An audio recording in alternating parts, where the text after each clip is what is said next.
My name is Gyles Brandreth. I write a column for the Oldie, and I'm here today, Simpsons in the Strand, because we are celebrating the Oldies of the Year. And it's to salute people with snap in their celery who are of riper years. And we've got the most amazing galaxy of people. And this year, we've decided to do something different. It's a strange world out there. So we've decided to salute people who have vavavoom, but somehow have risen above the horrors of everyday life today and are carrying on regardless. What a carry-on. In fact, we're saluting the carry-ons that I think are 60 years old this year. And our cover hero is Lionel Blair, now 90. And when I first met him, I remember him saying to me, "The show must go on." That was 50 years ago. And the show must go on now. That's essentially the message. Come what may, the show goes on. Sorry, can you ask me something?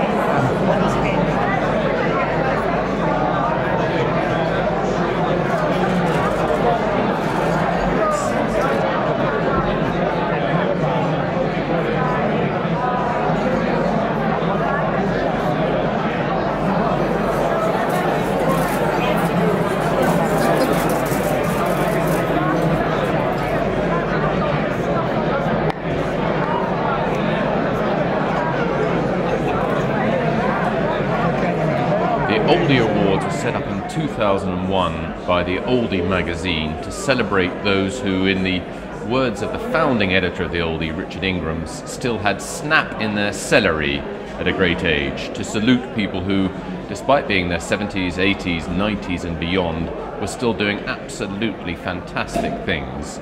And that's what we're celebrating today.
Ladies and gentlemen, welcome to the Oldie Lunch. My name is Harry Mount, editor of the greatest magazine in the universe.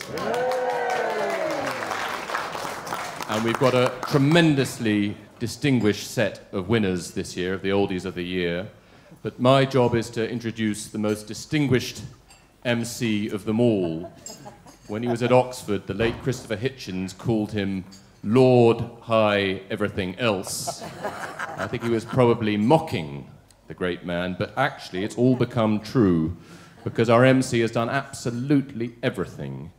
MP, writer, TV presenter, and most importantly, Oldie columnist, Gyles Brandreth.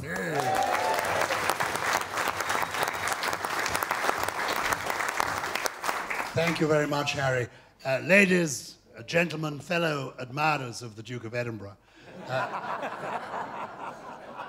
I'm particularly excited, actually, speaking of the Duke of Edinburgh, to see my friend Nicholas Parsons here, who's a near contemporary of the Duke of Edinburgh. And he and I took part in the Antiques road trip, and I'm pleased to say we drove in a car together. Nicholas insisted on doing all the driving. He was then only in his early 90s. He did both a U-turn, I think intentionally, and He backed out of a corner, siding, beautifully, drove. He told me he'd never taken a test because some people didn't have to take a test. Beautiful driving. And we were driving in a vehicle that did not have seatbelts. And when we saw the program, it was explained by the voiceover artist that it isn't mandatory to wear seatbelts in cars that were built without seatbelts. So it is possible to drive on the open road without a seatbelt within the law. So my view is, if you are a person who was born before seatbelts were mandatory, perhaps you too should be allowed to drive without seatbelts. Anyway, that's just my view. I'm thrilled to be here. Always nice to see Nicholas. I find that I now only have people answering the telephone. When the phone rings now, we have a landline still, I'm not quite sure why. But when it rings, we know it will be somebody over the age of 80.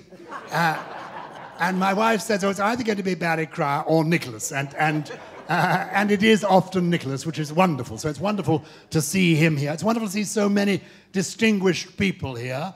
I'm thrilled to be here. I now do, like some of you, all I'm offered these days is what is called old codger's work.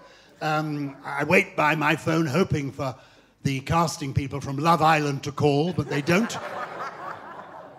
Instead, this is for real. Next year, I'm taking part in a series for Channel 5 called The Real Marigold B&B in Prestatyn, which involves me going on a hiking holiday to North Wales with my old friend Anne Widdecombe, that glorious cross between Danny DeVito and Margaret Rutherford. But I'm grateful for that work when it comes along. I was recently invited to be the new face of the Stanner Stairlift. And if any of you happen to watch ITV3 of an afternoon, my voice may be familiar to you because I am the voice of the Tenor Flex Plus Super Soft Incontinence Pad. Which explains why some of our distinguished guests had to slip out of the room just before the awards began, but I was able to remain here.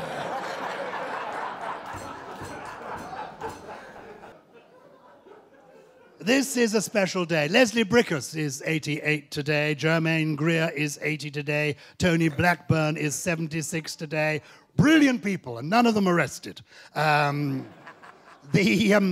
The Prime Minister, incidentally, reads the Oldie. We have that on the first-hand authority of the editor, so that's the good news. And that's as close as we're going to get to politics today, as I will explain in a moment. The judges for this year, in alphabetical order, have been Craig Brown, Rachel Johnson, Roger Lewis, Maureen Lipman, John Lloyd, Harry Mount, James Pembroke, and Sir Tim Rice. You couldn't ask for a more diverse or inclusive group than that. We even, as you saw, had a member of the Johnson family because every event must have one. Tim and I, Sir Tim Rice and I, began playing an amusing game in the margins of the judging sessions. I'm a bit of a name dropper, and the game we played was interesting people, unlikely people that we'd introduced to one another. And I told him that at a party recently, I'd introduced Jim Davidson, the comedian, to Margaret Drabble, the novelist. And yes, incredibly, they got on extremely well, because neither knew who the other was.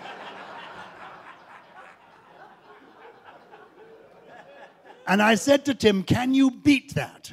And Tim said, I think I can. And Tim told me how in 1970, at the Paris premiere of Jesus Christ Superstar, Tim had introduced Salvador Dali to Frankie Howard.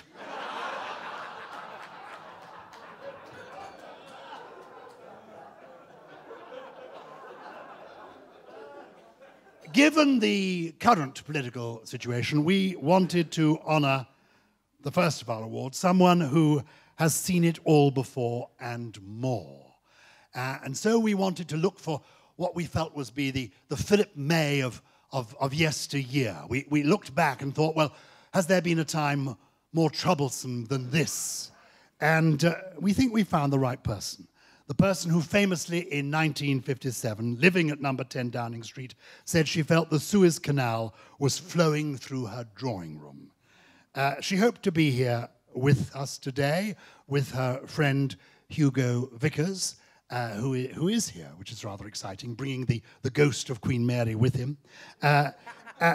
So I want to give the award to Hugo on behalf of this very special person, because it's worth remembering when we read all the trauma in the newspapers. Most of us want to rise above it. I'm certainly rising above it. That we've been through troubled times before, and the Suez Crisis was one such time. And this particular lady was there at number 10 in 1957.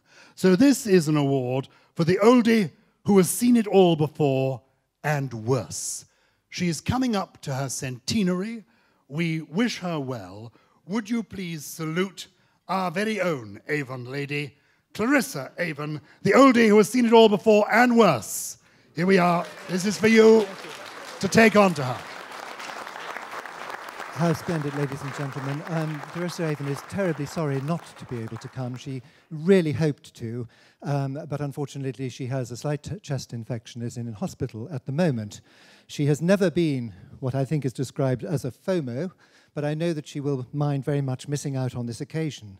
So I had to think, what would she say, since she has gone on record as saying that she only ever spoke when she had something to say, and she remained silent a great deal of the time. In fact, she's the mistress of not saying things. In her memoirs, she said, "Harold Macmillan played no personal role in my life, either before or during the Suez Crisis, though inevitably I have formed an assessment of his character from the wings," and nothing more was said. And once, when I told her that a mutual friend, James Fairfax, who lived in a place called Bowral, which was in the middle of Australia. I was in Canberra and going to Sydney. He very generously sent a car to bring me from Canberra to Bowral for lunch, and then the car to take me on to Sydney, which is some 286 kilometres. What would Clarissa say? All she said was, "He must have been desperate for company."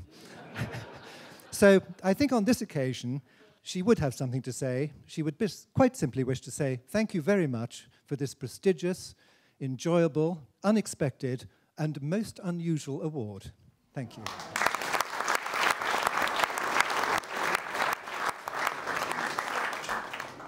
Beautifully put, Hugo. Thank you so much. So that's the first award.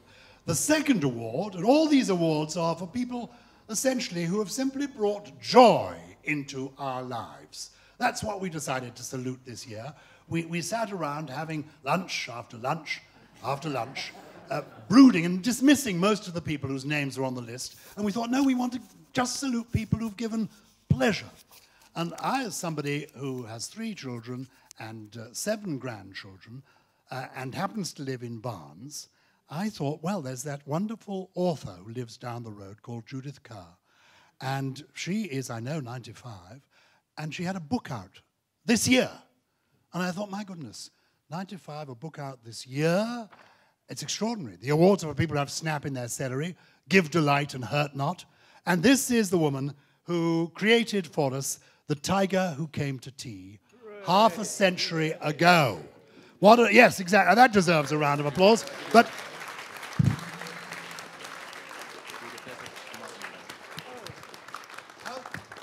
her story is... No, not yet. Not yet. Well, you can speak in just a moment. I'm so glad you're keen, but I just want them to know how remarkable you are. Her story is completely remarkable. Her coming to England, maybe you're going to tell us the story, so I won't. But the point is, she's written this book that is a classic, but she's written other children's classics. And I think Hitler Stole Pink Rabbit, for me, is one of the most powerful and moving and delightful children's books ever written, based on your personal experience. So, no, but wait. But what I think is particularly extraordinary is that she is of the now generation. She walks around Barnes Pond, she walks on Barnes Common, and there she observes young mothers. And she knows how lonely it can be to be a young mother.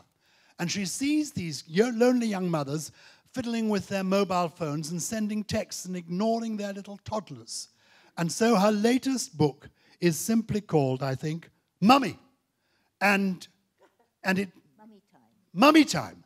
Yeah. Mummy time. And it is a story about a mummy and her toddler. One final thing to tell you.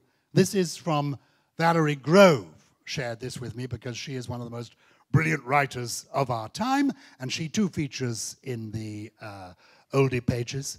And she tells us that from her family files in the Public Records Office, our special person that we're celebrating, Judith, Oldie Tigress, we'd like to have to tea, from the Public Records Office, she discovered that her art school tutors, when she came to this country, recommended her for naturalization as a positive asset to Britain. Would you please salute somebody who has been a positive asset to this country over 9 decades, Judith Kerr.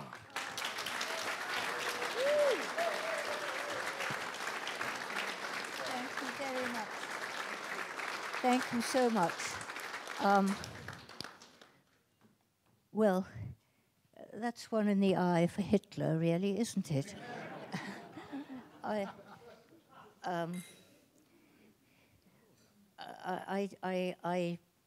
The Tiger Who Came to Tea is a story I made up for my 2-year-old daughter, who was very, very bossy.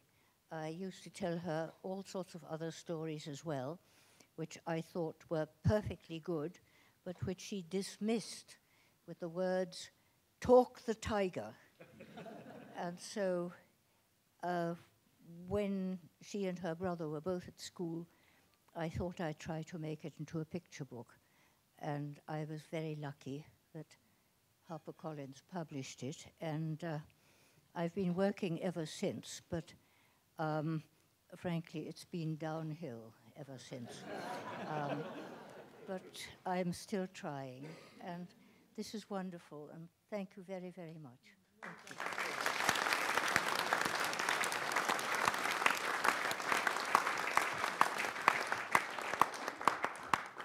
Wonderful. That's one in the eye for Hitler. This is why we come to this lunch. Nowhere else in the United Kingdom will you be hearing that phrase spoken with authority by anyone. That's fantastic. That's for the Dictionary of Quotations. Okay. We've saluted some great artists here over the years. I think I've been at the lunches where we've saluted Bridget Riley, Peter Blake, David Hockney. Now we're coming to an artist whose name may be less familiar to you, but whose work all of us know so well, and indeed whose work maybe the Duke of Edinburgh will be becoming more familiar with as he goes on this special course. Because this is the lady who created for this country the classic road signs. You are about to meet the person whose work you have been looking at virtually all your life. When you see that sign that looks like a fellow opening the umbrella, which says it's for workmen, you know, that you're going to meet in a moment the girl who drew that for the first time. When you see children crossing, you know, because it's near a school, you'll see a girl and a boy holding hands crossing the road. This is the person who drew that. And she's still drawing. She's got snap in her celery. She is one of the great street artists of our time. She was Banksy before Banksy was even dreamt of. And she is a bit of a genius because she was ahead of her time. If you look at the picture of the 2 children, when she drew that, the natural thing would have been to have a boy in a cap leading his sister across the road. But this woman realized I've got to create something that will last, that will go on to an equal opportunities generation, maybe even into a gender-fluid world. So if you look closely at that child, you would think it's the girl leading, which it should be. The girl, of course, will be leading, and the boy will be following. But I now see, looking at their heads, it's 2 gender-neutral heads. So actually, it's a boy in a skirt leading a girl in trousers across the road. It's absolutely fabulous. She's as modern as tomorrow. She's given us safety on the roads all our yesterday. They've actually named a typeface after her, would you please salute the oldie signwriter of our times, Margaret Calvert.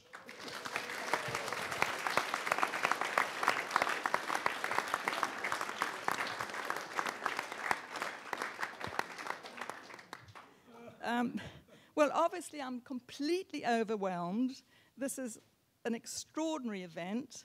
I can't imagine who voted for me and the discussion that must have ensued because of lots of things that I would like to mention, but I won't because I can't remember them all. But I just want to say thank you so much. I do get quite a few awards coming my way. I think it's to do one's age. Once you've passed 80, they're desperate to find people to receive them. But this one is absolutely the bestest of all because I feel so comfortable amongst a generation that are near my age. So thank you so much. And that's it.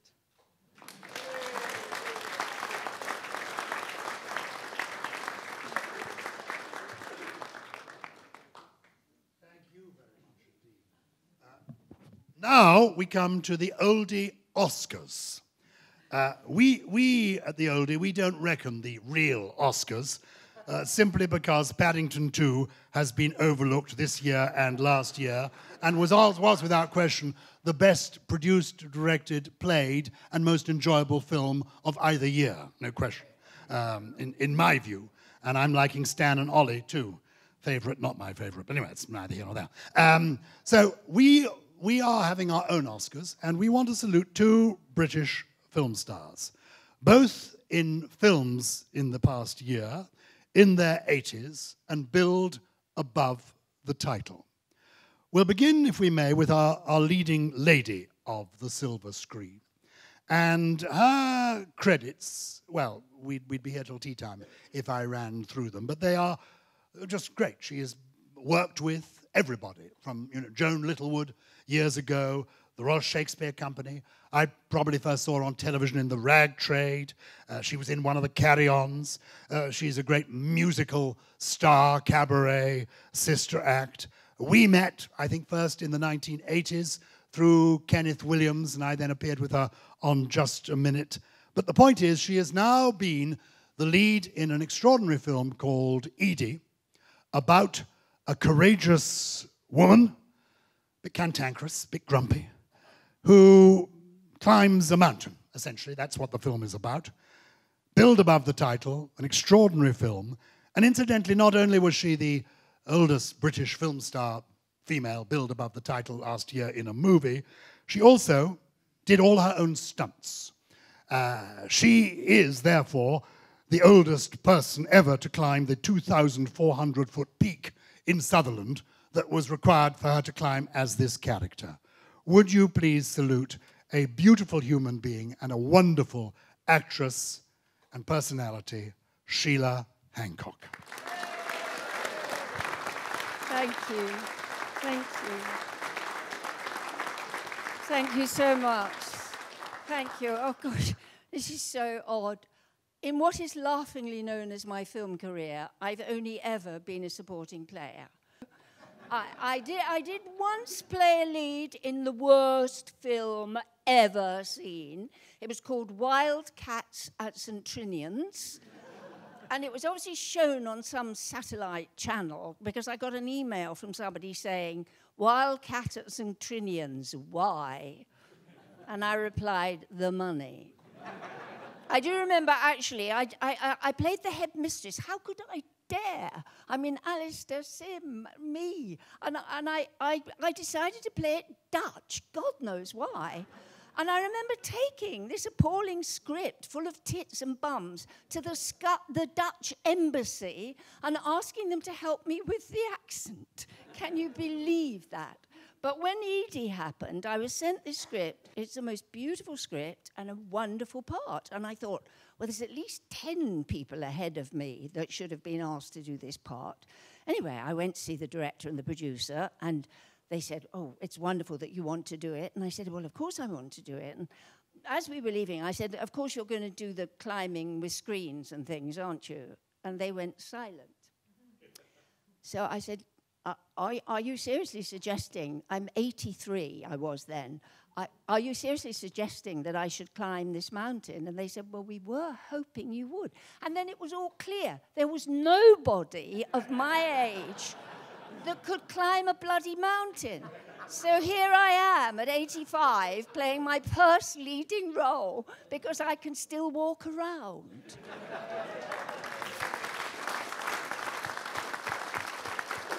But it was the most amazing experience. It really was. I spent 3 months in the gym getting fit for it, and all the others were very young, and it was one of those wonderful team things, and I was very proud of it. And they're actually talking about doing a sequel.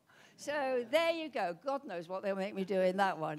Anyway, I am deeply touched by this. It's so lovely to get an award like this. All those other award ceremonies are so horrible, aren't they? They really are. They're all to do with publicity and everything. Well, mind you, you're probably hoping to publicise the oldie, are you? But anyway, it is a lovely, joyful award to get, and it's so lovely to be with all of you, looking at your best and very exciting, and sitting next to Peter, whom I've known for years and years, and Amanda, who I've known for ages. Thank you very, very much indeed. I'm very touched by this.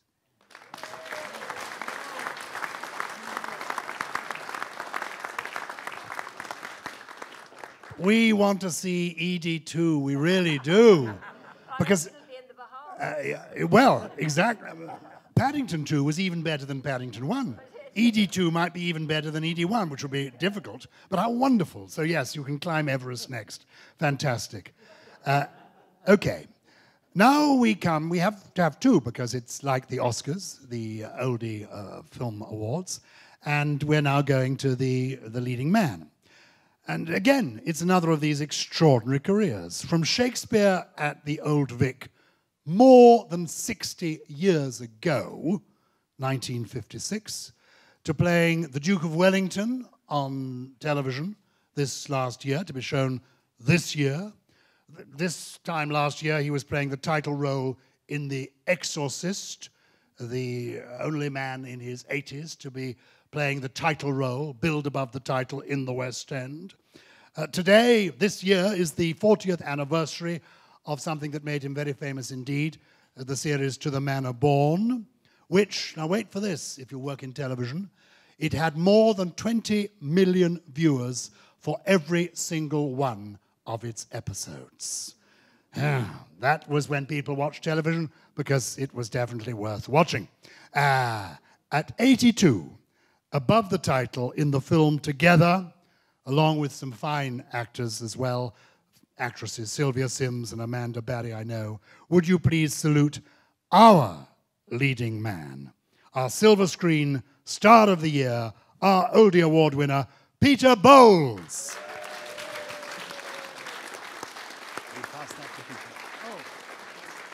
Thank you. Thank you very much. Is this working? Yes, it is. What's so wonderful about this? It is quintessentially Oldie. In that, as an actor, you get an award not for the quality of your performance, but for getting a job at all. So it is greatly appreciated. I remember the relevance of this.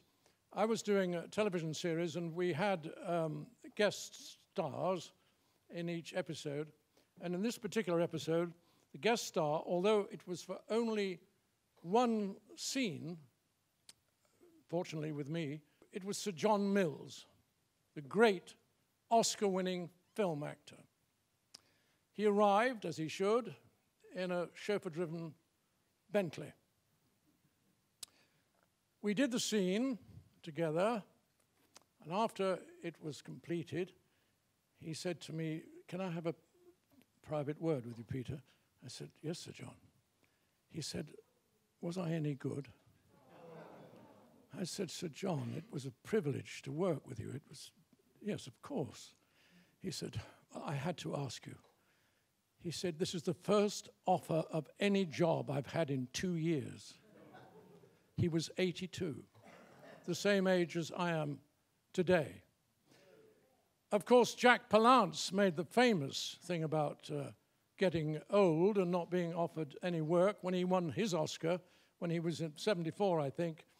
And then he showed off, quite rightly, by doing one-arm press-ups to everybody. I remember when one was at RADA and you had to play an old person, you acted old. And I remember doing a play called The Old Masters, which was the last thing that Harold Pinter directed, with Edward Fox. And we'd been in rehearsal for 1 or 2 days. And Harold said, "Edward, why are you walking like that?" And he said, "Well, I'm playing this old man." He said, "Edward, he's the same age as you. Just walk."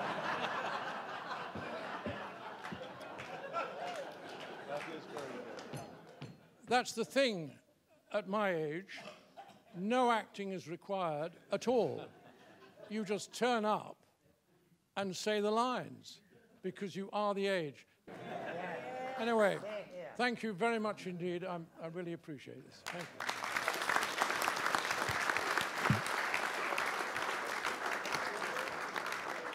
Peter, they have made old actors look young. Look at you. It is 60 years since the first Carry On film, Carry On Sergeant. I have been going through the Carry On films, my wife and I, we've been going through them one by one with our grandchildren, because they are a very interesting way of introducing grandchildren to a vanished world, but also to English society, particularly the early films where they took the army or the world of medicine or education, and that was the theme of the film. And I marvel at how good they are, how entertaining they are. Our 13-year-old grandson is really just waiting for us to get to Carry On Emmanuel and is putting up with the rest of them as we get there. The Carry On films, in a sense, tell the story of the United Kingdom, all during the era that they were made. And it's a fascinating story. I think we could have a Carry On Brexit. I'd like that. Indeed, Amanda Barry could play Mrs. May. You could. And we agreed over lunch that Richard Wattis would be perfect as Philip May, wouldn't he? Yeah. And we've cast Sid James as Nigel Farage. Monsieur Barnier is to be played by Kenneth Williams. We're torn on Monsieur Juncker, the former Prime Minister of Luxembourg. Do check out the size of Luxembourg. Either Kenneth Connor or Peter Butterworth, but we know that as Jacob Rees-Mogg, it can only be Charles Hawtrey. The reason we're saluting these films is because sitting around this lunch, we thought we've got to keep calm and carry on. That's what actually this is all about. This is what this year's awards are all about. We want to keep calm and carry on. And then we sat around thinking, who can we invite to receive this award? And unanimously, I'm afraid, fortunately, it was Rachel who suggested it, otherwise it would have been sexist. She simply said, who is the sexiest carry-on person in your view? And all of us simultaneously said Amanda Barry. No, this is true. She was in a couple of Carry On films, Carry On Cabby, but we remember Carry On Cleopatra. And when I was a student at Oxford, Richard Burton and Elizabeth Taylor came to do a play at the university, and I managed to inveigle myself into meeting these people and became a little bit friendly with Richard Burton. I thought it was because I was interesting, and I realized it was because I was young. Anyway, he was very pleasant, and we came to talk about Cleopatra, the famous film he'd made with Elizabeth Taylor, and he said to me, promise you this is true, oh, Carry On, Cleo, infinitely better than Cleopatra, and I promise you this is true, the girl, he didn't name you, the girl who played Cleopatra, infinitely sexier. True story.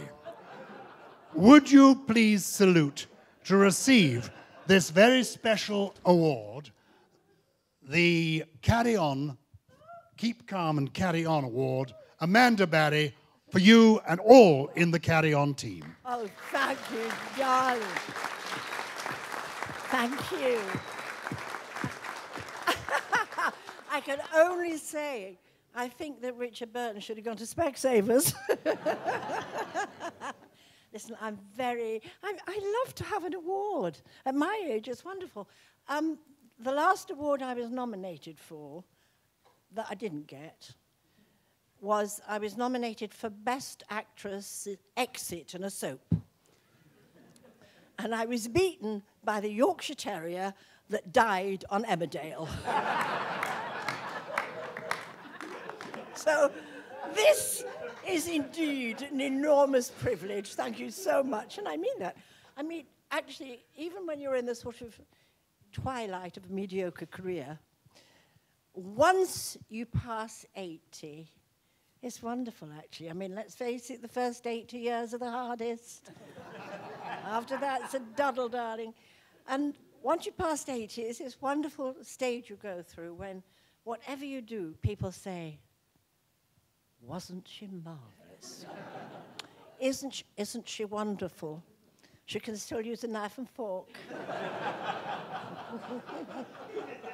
It's true, loves. It's absolutely true. And I'm so glad that the carry-ons have been remembered, because as a betting lady, if I could have had a bet in 19, whatever it was, frozen to death, if I could have bet that Barbara Windsor would have been a dame and double it with the carry-ons were still going on, and that I would reach 83, I'd have had a great triple going on the bet. But I didn't. But thank you very much. And the big thing is that we are very grateful, aren't we? We ought to keep working, really, aren't we, at our age? Yes. And I have a suggestion now, if anybody would like to raise the money for it. I think that our next Carry On film, Sheila, I think we should be in it as well, aren't you? It should be Carry On Breathing.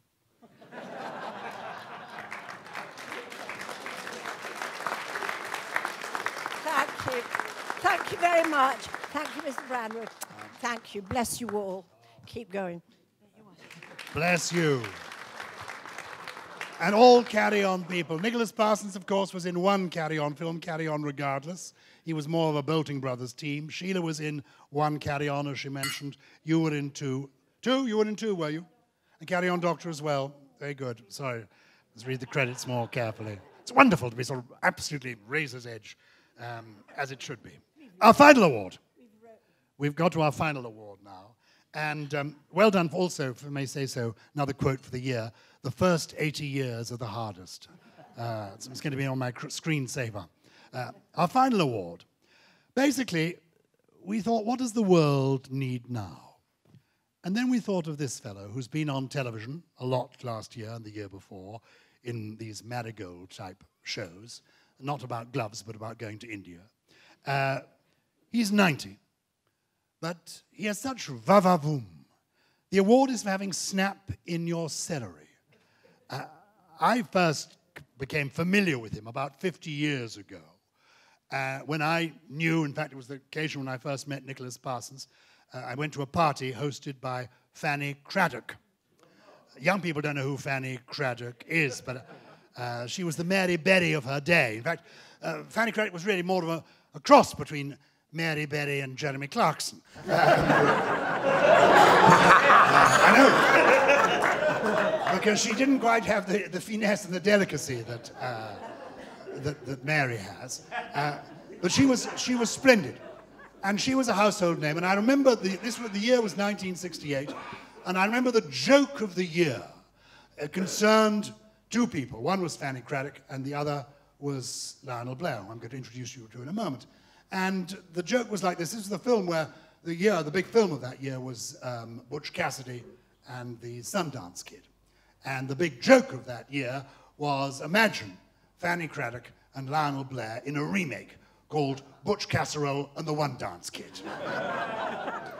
But Lionel was never somebody for one dance. He was the most versatile choreographer in the business, which is why everybody wanted to work with him. We have had such a happy lunch sitting next to one another, talking about Danny Kaye, Sammy Davis Jr., Fred Astaire, the greats that he knew and has stories to tell.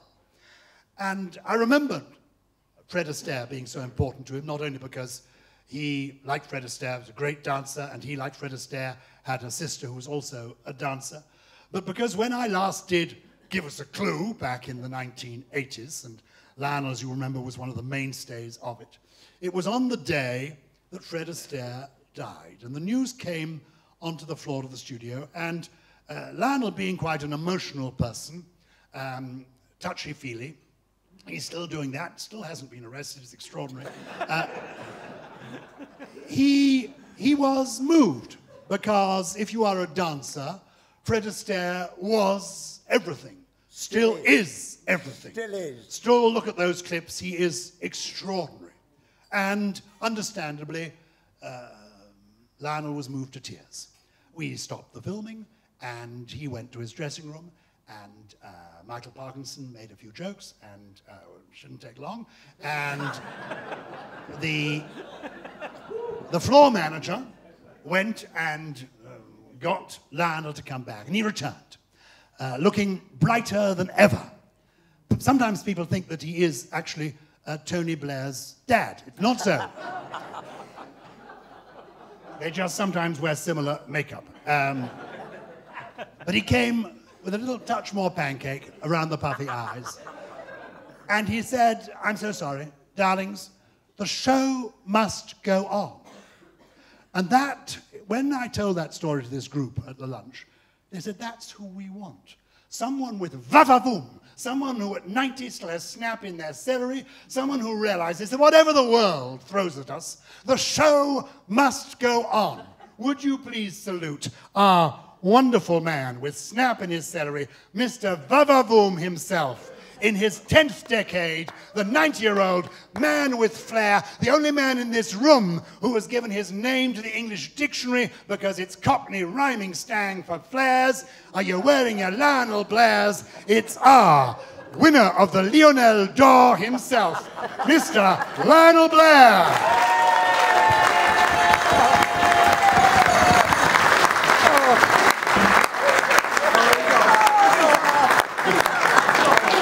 I'm still crying. Oh, God, this is so... I can't tell you. I was going to write a speech and everything, but actually the eyes go first, you know? Well, maybe second. But anyway.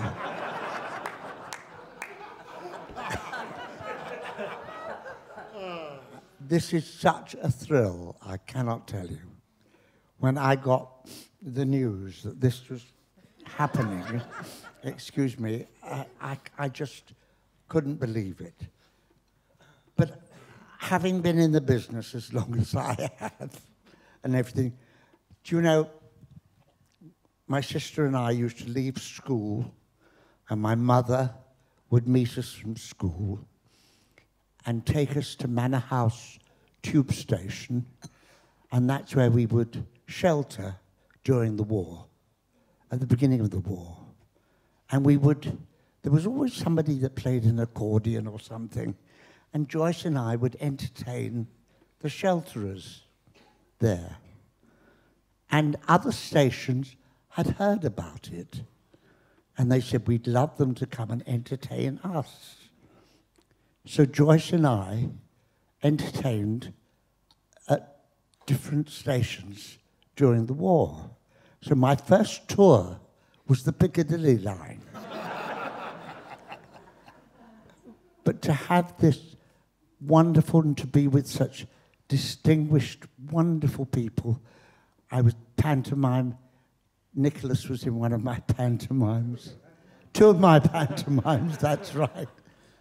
One of my beautiful dancers, when she was 18, came to audition for me and stayed with me for quite a few years, was a girl called Amanda Barry. She was one of my dancers.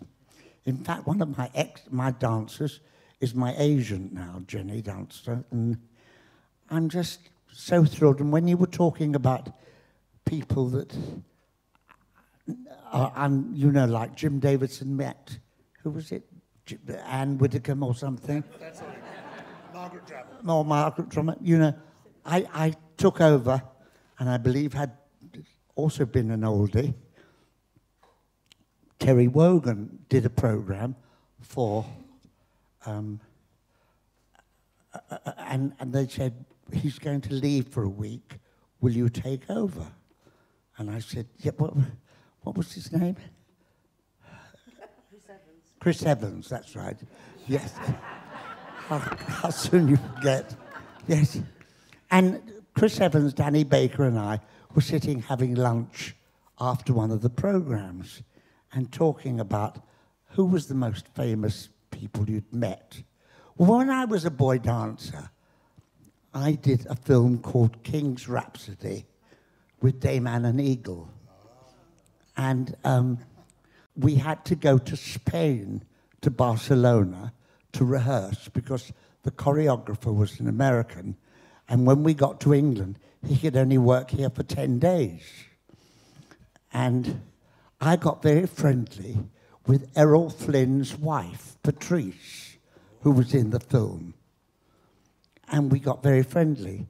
And one day, Errol Flynn said to Patrice and I, we're going to see a bullfight. And we went to see a bullfight in Barcelona. And before the bullfight, he took us to a hotel, and I was introduced to Ernest Hemingway. That's not bad. And when I say game, set, and match, that was very. Yeah, Chris Evans said, "You've won the game," and I'm just so thrilled because I'm usually the baby of the company. Now I'm not, but I've had such a wonderful life. Oh God, it's been wonderful. It's still going on. I know. My wife and I, we've been married 52 years this year. I've got 3 wonderful children and 3 grandchildren. I can't believe it. This is such the most wonderful day I will ever remember. And Gyles, thank you so much. I'm afraid I'm like that, you know. I just cry. And thank you. You were all so wonderful. And to be here with such distinguished guests and such wonderful people, and I'm honoured to have been part of it. God bless you all.